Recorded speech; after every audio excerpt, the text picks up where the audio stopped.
You're listening to a special presentation from Night of the Living Podcast, Zoned Out with Freddie and Joe.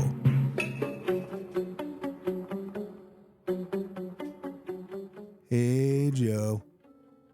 Hi, Freddie. We're going to get nostalgic, man.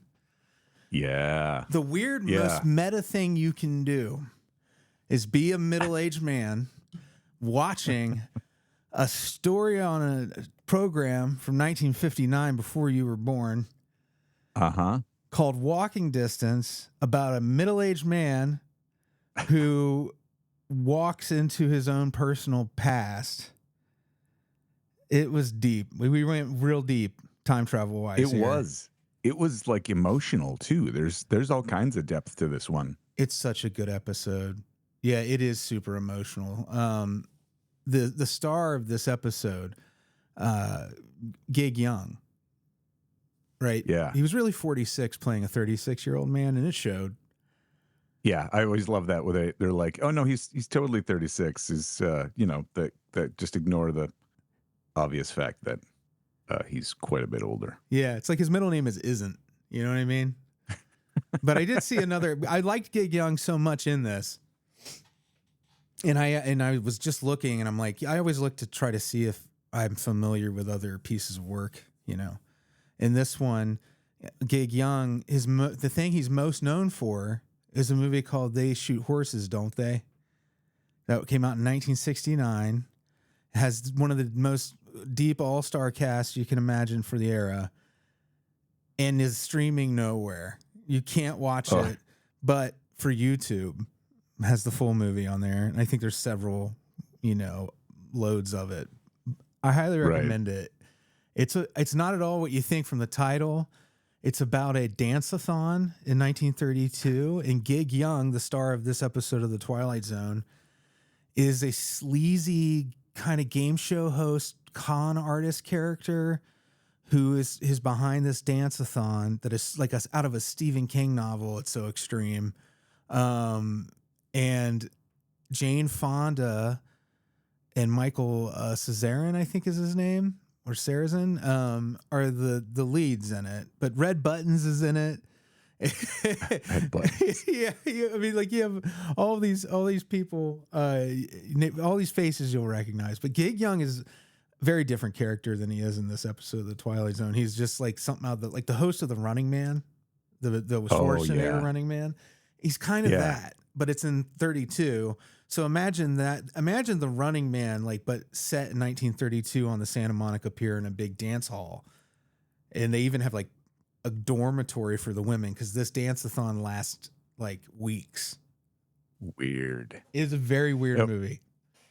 So for those who are of a younger nature and want an analogy, it might be like the Hunger Games host. Yeah. Where they're kind of weird and like super game showy, except it's about something that's terrible. But is it really that it's like an intense like marathon physical event, the dance-a-thon? Yeah, and it seems like it's like just a spectacle to everybody coming like to the circus, but to the people who are doing it, not. I mean, he's doing things like manipulating them as a reality TV producer might now. Like there's one female competitor who he steals her nice things from her luggage when she's asleep at night so that she'll look more run down and tired to increase the drama. And wow, that's the character. He's just a dirtbag. Like when his backstory is his dad. And again, this is They Kill Horses, Don't They? Not the Twilight Zone. And I'll wrap this up quick, but because this movie just made a huge impression on me. It's just, I forgot where I was going with it. Just watch it. It's on YouTube. You can watch it in its entirety. Wow. That's wild. Well, I found out Gig Young was born in Minnesota. So that was my, tie to my vibe there. But yeah, that's what it sounds. I'm getting visions of Dirty Dancing for some reason with the dance-a-thon stuff. The dance-a-thon, it was more like, you want to stay on your feet as long as you can. So it's a lot of swaying and stuff. But then and we're back. We're talking about They Kill Horses, Don't They again. There's so much about that movie. It's so damn good. Sidney Pollack directed it. I think it holds the record for the most Academy Award nominations without a Best Picture win. Wow. You know, That's a bummer. yeah, but it's wild. It's a wild movie. Yeah, but they do derbies too. Susan Lucci of movies. Yeah. Oh, sorry about that. Interesting. Gang. Sometimes all these devices, like I said, have a mind of their own. Okay. But yeah, walking distance. So 10 years, but like 10 years younger Gig Young, we're traveling back to 1959 from 1969. That was back to the Twilight Zone. Right. About a movie from 1969 that's about 1932. Back to a TV program of 1959 that is about 1932 as well, I think. And if you're confused about all those dates, welcome to middle-aged life. So, well, should we synopsize and talk about the overall story of this? So, starts out. There's this convertible comes flying down the road, swings right by an old-timey gas station, which at the time was not so old-timey, and it was crazy too. Because I'll come back to this, but overall, it basically introduces Martin Sloan, who's the aforementioned actor Gig Young, playing age 36, and he's zooming back to kind of recapture something of his past. He's looking for a place he hasn't been for a long, long time. He talks about how he hasn't been there. Oh, Joe, I lost your audio. 1 second. Oh. All right. Let me hear you. Yeah. Your audio just changed though. Mine did too? Yep. And now it came back. Okay, good. Okay. It's one of those glitches of living in the future. So it's Martin Sloan, and he's ad exec, and sounds like he's trying. They do the intro, and it sounds like he's trying to kind of recapture something from his past. He's kind of all tired out, and it kind of there's a great visual at the beginning, which I'd never imagined this being somebody who's doesn't drive on a dirt road in a convertible. Yeah. But he's driving on a dirt road in a convertible. He stops, and there's this huge cloud of dust that he's like coated in. Yeah. And he's like patting himself down to get the stuff off. That's the American dream. Course. Right. Yeah, when I was a kid, and still to this day, I might do it still, is I always wanted to rent a convertible and drive Route 66 in its entirety. Oh, man.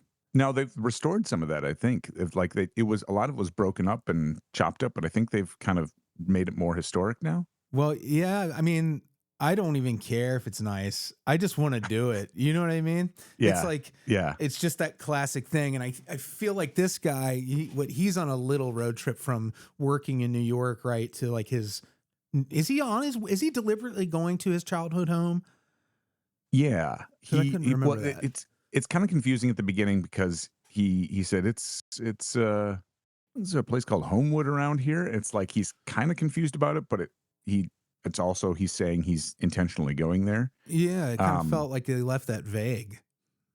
Yeah, and so it may have been he just like tore out that. What I imagine is the way they describe it is he's in the city, he's exhausted, he's burnt out, and he needs to go something familiar, right? So he tears out of the city. He's just like, I just got to get out of the city. And I imagine that this is where he finds himself. And then he's like, oh yeah, I'm right by my old neighborhood. Why don't I go check that out? So he leaves his car. First off, he gets the attendant and he's like, he's like, gas. He's like, how about some yelling service? And the attendant says, how about some quiet? He's just a jerk right off the beginning. Yeah, he really is. This aired the day before Halloween, by the way. Oh, really? Interesting. You think they would have chosen a spooky episode instead of a sweet one for this? Yeah, I like that. I like that. Well, popular number of cast members in Twilight Zone, 14, including Serling. So 13 cast members in the actual cast. I don't know if that's a superstition thing, but there are a lot of scripts that are 13 cast members plus Serling. I like it. It's a good fit. Sorry, go ahead. No, you're good. You're good. And so he basically is telling the guy, and I don't know, people used to do this, that you just pull up and say, give me gas and like give me an oil change, and I'm going to go for a walk. So he goes up, and it's, yes, Homewood is nearby. It's in walking distance. I like they come back to that twice. He's like, how far is that? And then he's like, oh, it's about so many miles or whatever. And he goes, that's walking distance. Yeah, So you get a double dose of that title. So he heads into town, and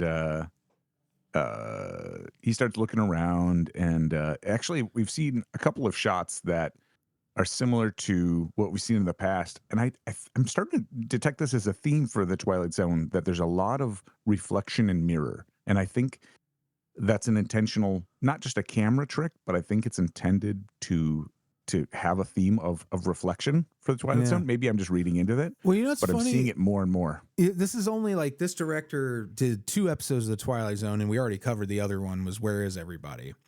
So yeah, it's always interesting, like what you're talking about with the mirrors, is what is something that an individual director is bringing to these episodes, and what is something that is part of the show Bible, visually. Yeah. By the way, something else, both of the episodes that Robert Stevens directed and have a middle-aged man eating all ice cream like Sloppy now. Well, I guess I wouldn't call the astronaut in that episode, Where's Everybody, middle-aged. He was just a little younger than that. But, right. But there's definitely graphic ice cream eating in both. It's like a trigger warning for the ice cream. Like melted, like kind of melted, wet, drippy ice cream. Yeah. Yum, yum, yum, yum. Yeah. So he goes into this, he's walking around this town. He's like, oh, look at this town. And he's like, it's just like I remember it. This is crazy. And he goes into the soda shop and he's like, I remember I used to come in here and get a chocolate soda with 3 scoops and it was only a dime. and the guy behind the counter is like, yeah, you can still get it for, it's a dime, He's like, you're gonna go to business, pal. And then they have like it was funny, they're at the soda shop, and you forget these details in a modern day. They were smoking at the bar. There's like an ashtray and stuff, and it's like weird to see that in a thing. It's when our ignorance allowed us to have the height of pleasure in life. Right. Eating ice cream and smoking at the same time, thinking you're gonna live forever. You can do anything you want. You're white. I don't know. It's awful. 1959. Anyway. Yeah. So anyway, he's talking to the soda jerk, is what they used to call those. And he's like, you look familiar. And he's like, I got that kind of face. And I thought that was pretty great.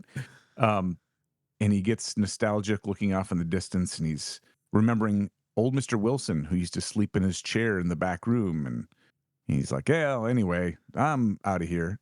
And the thing with this too is he only eats like 3 scoops of his ice cream. He does. He's like, I get 3 in and I gotta fled. Yeah. And so he leaves, and lo and behold, the soda guy goes in the back and he's like, hey, we need to order more chocolate sauce. And it's Mr. Wilson sleeping in his chair. Dun, dun, dun. I feel like this foreshadowing. Little town here had an influence on Stephen King some too, because he also writes a lot of scenes in like malt shops and stuff, in some of his earlier stuff, and it's just I don't know, it's like it is kind of a piece of the Twilight Zone and the Americana of it that's baked into the show. Well, I wonder if that was kind of the social connection point. Like, I mean, for some people, it's some generations, it's the mall, some it's the barber shop, some it's, apparently the soda place. Yeah. And this was what, I think the reason is, Rod Serling was born in a little town called Binghamton. It's hard to pronounce that. Binghamton, New York. It's hard for me to pronounce that. Most people probably wouldn't struggle. But, and in much like Walt Disney, where he tried to recreate in his art the town he grew up in. And what they did was this, in this episode, Walking Distance, this is all the town from Have Yourself a Merry Little Christmas. Meet Me in St. Louis. Oh, okay. So whenever the Twilight Zone had to shoot like fancy mansions or like a really nice upper class neighborhood, they went to this set. So this set was all interesting. I think it was all built for Meet Me in St. Louis. And it's weird because I just saw that movie for the first time this year too, and I immediately felt like I'm like, this feels like a Norman Rockwell painting, you know, and that's true of these episodes of the Twilight Zone where they filmed in this area. It has a vibe. Yeah, yeah, it totally has that feel, which I think to certain generations that would feel very comforting, and to other people would be like, I'm gonna run away from here screaming. Well, you know, he sees that gazebo, right? When little Ronnie Howard turns up soon. Yeah, little Ronnie Howard. So cute. He's playing Aggies. Yeah. That gazebo, there's one just like that in Binghamton, and they have a little plaque for Rod Serling.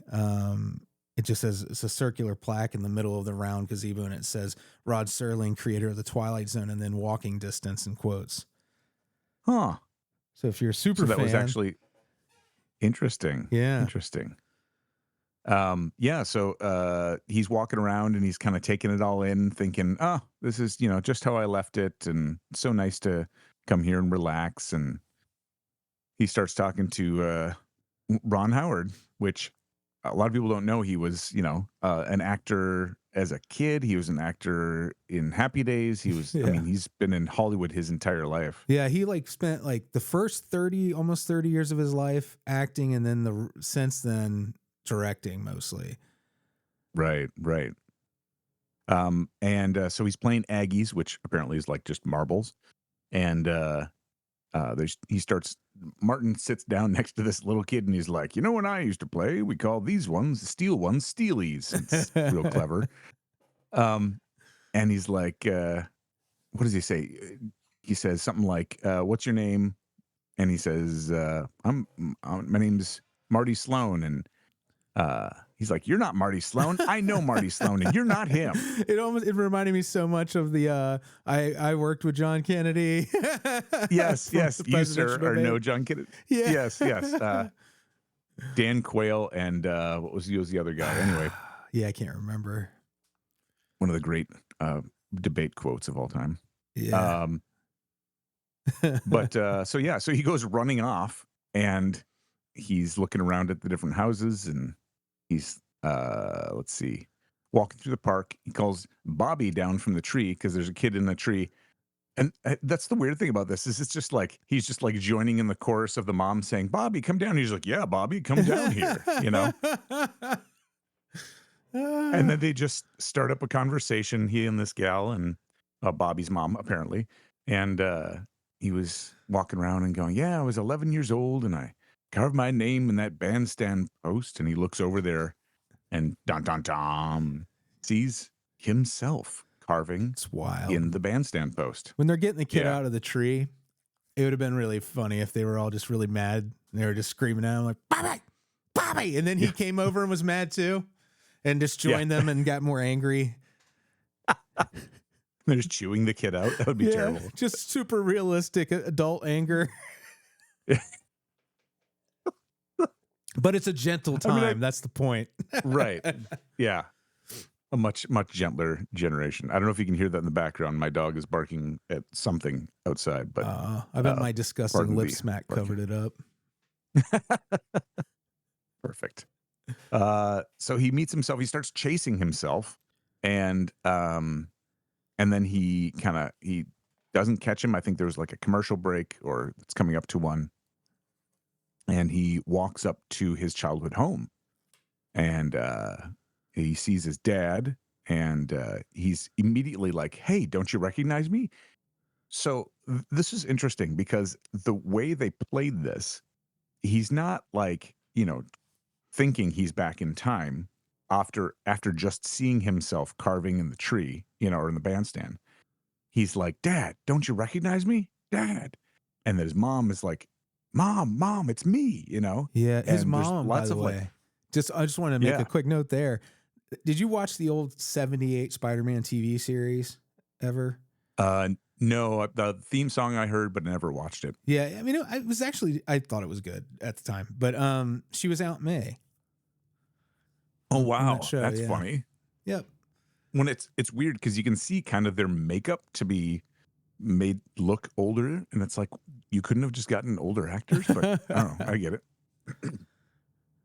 And the music swells in this one I thought were really good. A lot of strings, so they pulled on the emotional part of that really well. The music cues later on will come in too, and I'll mention that when that comes there. But it's super sad. It's just like Yeah. very like emotional, and I couldn't figure out what that music was. I'd love to find some place that has that like that kind of those pieces if they I were part of a think larger piece. I don't know if I'm imagining this, and I might be conflating this with the Unsolved Mysteries soundtrack they put out, where it Okay. included all the incidental music. It was like a bunch of albums. But I don't Oh, know. that's awesome. I don't know if they've done that for the Twilight Zone, but it's a no-brainer that they should. Yeah, totally. I know that there was a lot of composed music for the Twilight Zone, but I don't know if they ever put that all together. Yeah. Because you get all the So classic Bernard Herrmann stuff, but then there's other great composers mixed in there too. yeah, yeah. So they're like, go away, weird guy. And he kind of walks off, and he's kind of confused. Excuse me. And then he starts talking to this kid, and I don't know why they didn't put the kid before that, but he's talking to the kid, and he's like, "Yeah, it's my brand new car, first one I've ever owned." He's like, "Oh, that's a rumble seat. I haven't seen one of those for years." And he's like, "What do you mean for years?" He's like, "This is brand new. It's a 1934 Roadster." Dun dun dun. Then your And mind I don't know why. exploded. Right. I don't know why that is the factor that uh, causes him to realize like that he's actually, something's weird about it. Yeah. But Is this when they kick in with the second Rod Serling yes, narration? yeah, I was This gonna say only then there happened was like four a commercial times. break. You know? Oh, really? I was gonna say this seems to be the first of the series. Yeah, it only happened four times. It was Time Enough at Last, the Burgess Meredith one. I shot an arrow Mm, into the air, and I sing the Body Electric. Every other one only okay. has the narration at the beginning and end. Yeah, and I didn't capture what it said, but it was kind of like it was almost like it was reintroducing it, and I wonder if they were feeling like it needed some additional um, Clue. uh, clues to bring people in after the commercial break Yeah. because It's it a high was the it was that sort of thing. concept doesn't come as naturally. Like if you imagine someone in 1959 watching this, the concept of time travel may have just been introduced to somebody watching this episode for the first time in Sure, their life. You know which what is I funny mean? because you Yeah. for us we go back and it's like, oh, it's just like a Twilight Zone episode, Yeah. except this is the it's like Citizen Kane. Well, what was it before? There was no Citizen Kane. Right. Okay, well, that's why this is unique. That's why this stands out. That's why it stands the test of time. Is Yeah, to it the was the medium. first that did it. Yeah. Yeah, Because totally. it's like, if somebody hadn't read like H.G. Wells, it wasn't, they're not a lot of time travel stuff floating out there in the common pop culture. Right.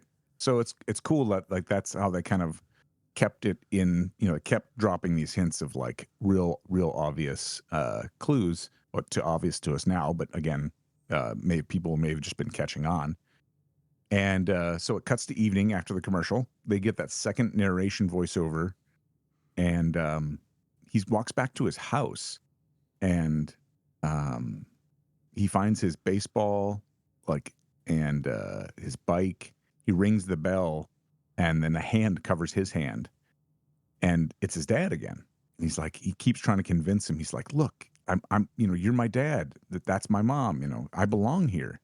Um, and he hears the carousel in the distance, and he's like, "Ooh, Martin, I've got to talk to him." And he like runs off, and this becomes like kind of the big um, action push to get him like. Oh, and I should mention he drops his wallet while he's with his dad there, and he runs after Martin.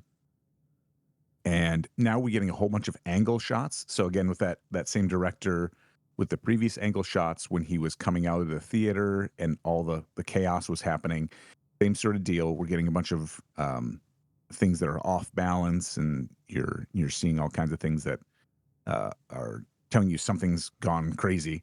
And he's chasing after himself as a kid, and he's like, I just want to tell you something. I won't hurt you, you know?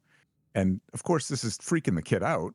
And the kid, he's chasing him through the carousel and it's real chaotic. And then all of a sudden, the kid falls off and hurts his leg. And the adult Martin falls down like on his knee and he's like, ah. So that injury plays through to the future, which this plays havoc with all time travel, movies and theories. So who knows what's going on there? So much artistic choice to make in that moment where you're like, okay, does he feel the pain of it, right? In that moment, and why?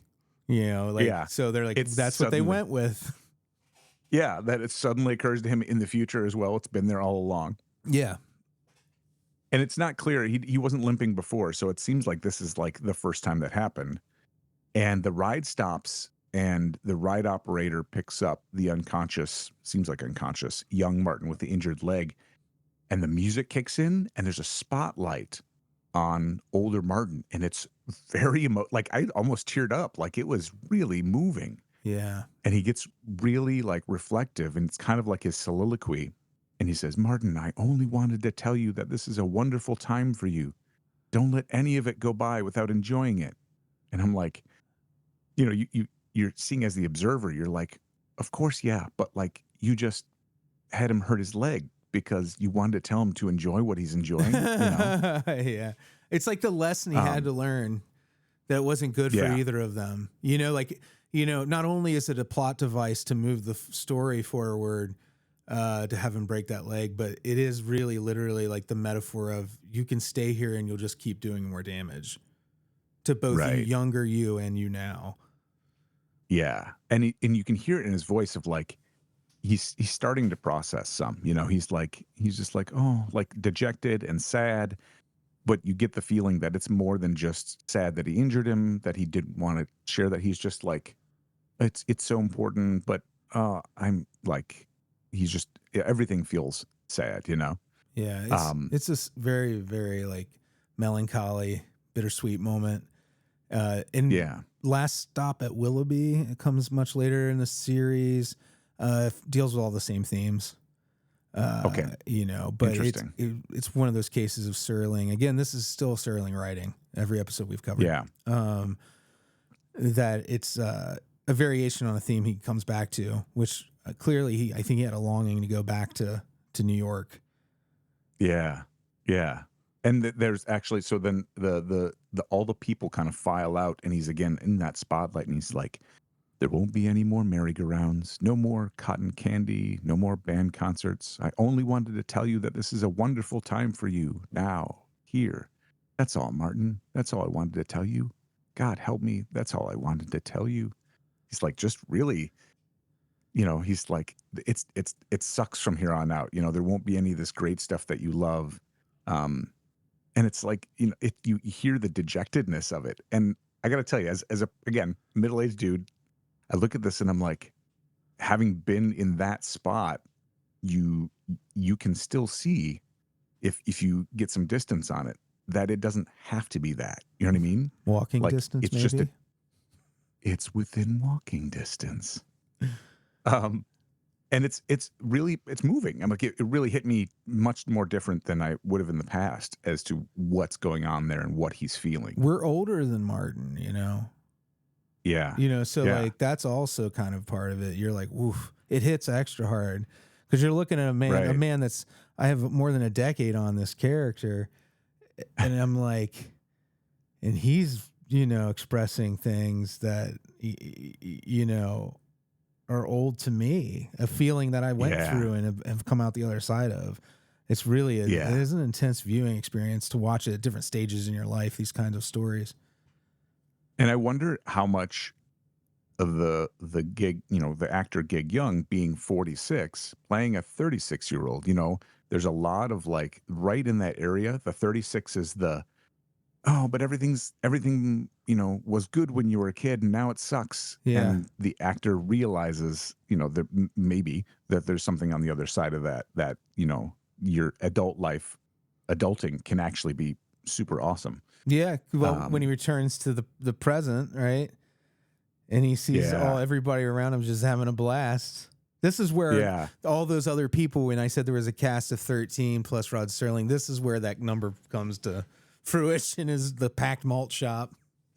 Yeah. Yeah. So when we're wrapping up here in the moment, um, and so there's kind of these, it's the next choices made by the director were really interesting. He shows those music swells. He's showing pictures of the carousel, specifically of the horses. And again, it was just one of those like, ooh, this is deep and kind of emotional and a little creepy on a different level as well, you know? Yeah. And I think creepy for me just because it was that old timey type of horse carousel thing, which has, you know, it looks really old and kind of creepy, but it may have been intended to be very like, this is childhood and now it's over. You know what I he's think made realizing. Ray Bradbury made carousels creepy from Something Wicked This Way Comes. Oh, This Way Comes. Yeah, yeah. Yeah, Totally. for I think for our generation, anyone who saw that movie, like that, you were just like, oh, old carousels are owned by evil men with bad motives. Yeah, yeah. So at that moment, Martin's dad comes back and very calmly, very sweetly, very fatherly is saying the boy will be all right. And you dropped your wallet. I've looked through it, and you are who you say you are. There's stuff in your wallet I can't explain, but he starts naming off the dates, and he's like, these dates haven't happened yet. And Martin's like, the young Martin's like, oh, sorry, the older Martin says, then Pop? He's like talking to him. It's like a real deep father-son connection. And then they he's really like, Dad, nailed the feel of it. There was yeah. There was cash in this wallet, Dad.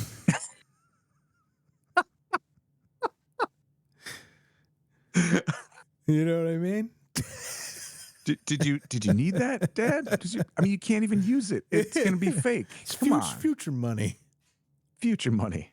And then he says, and then the dad says, things, Martin. You have to leave here. There's no room. There's no place. And he's like, but why? He's like, well, I guess because we only get one chance. Maybe there's only one summer to every customer. This is his summer. Don't make him share it. Martin, is it so bad where you're from?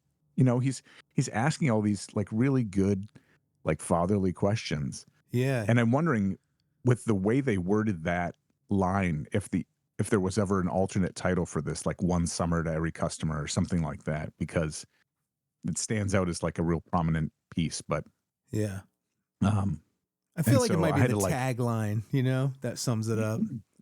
Yeah, yeah.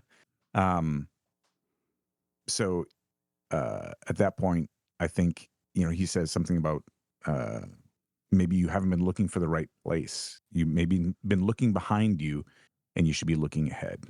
And so they kind of engage, and it's kind of a sweet moment. And then he says goodbye, and the carousel starts spinning, and he hops on, and then we cut to a jukebox, which is just like, okay, well, something happens, and then he's, as you said, there's the group in the modern day. You're hearing that rock and roll music, and I was like, oh yeah, rock and roll music that's modern is the sock hop. Yeah. And it's funny at the experience of watching the future of the past, which is really his present. Exactly. Yeah. And so now the younger fella says 35 cents for a soda, and and it's just one scoop. Yeah. And they were talking about how they tore down the carousel and the other stuff a few years ago. And he's like, a little late for you, huh? And he gives the attendant a nice tip, which to me, it's kind of like almost like he's doing the whole Scrooge thing. He got a new lease on life. I saw my reflection. Exactly. And and then we go to the outro, which was Martin Sloan, age 36, vice president in charge of media. Successful in most things, but not in one effort that all men try at some time in their lives, trying to go home again. And also, like all men, perhaps there'll be an occasion, maybe a summer night sometime, when he'll look up from what he's doing and listen to the distant music of a calliope and hear the voices and the laughter of the people and the places of his past. And perhaps across his mind there'll flit a little errant wish that a man might not have to become old, never outgrow the parks and the merry-go-rounds of his youth. And he'll smile then, too, because he'll know that it is just an errant wish, some wisp of memory, not too important, really, some laughing ghosts that would cross a man's mind that are part of the Twilight Zone. There you go. I'll give you a little dramatic flair at the end. It's a long outro. It's one of the longer ones. And one of three. Yeah. I think this tells how important this story is to Rod Serling to tell, right? You know, he's trying to really communicate something I think he was feeling deeply at this time in his life. And I wonder if they knew they were capturing something that was more emotional. I mean, that was really a special story. To your point about the time travel stuff, I didn't even think of that this was a unique thing that hadn't been presented in this way. You know, the time travel, it's not a machine, it's not science, it's just something happening. Spiritual, and it's really about the people. Yeah, really deep and emotional. Yeah. And what a cool relationship too, again, to show the relationship between the father and the son being something that starts off as like, I don't know who you are. You know, my son is this young kid, but he connects to him and he's like thoughtful and he's like, you're my son. I don't know how you are, but you know, you're my son. So he is a father to him then too. It's just really cool. The dad, by the way, too, I forgot to mention, was the lawyer in To Kill a Mockingbird. Oh yeah. So interesting. Like, yeah. That's one of my favorite movies. That's a good one. Yeah. So I don't know. This was a good reflective one for me. I liked it a lot, and I remember thinking it was a good one in the past, but I didn't really connect with it like some of the other ones when I was younger. But of course now, it really hits home. I think you're going to experience. I mean, because I'm off of fresh. Like we've discussed this before, where I just had finished a rewatch of the series.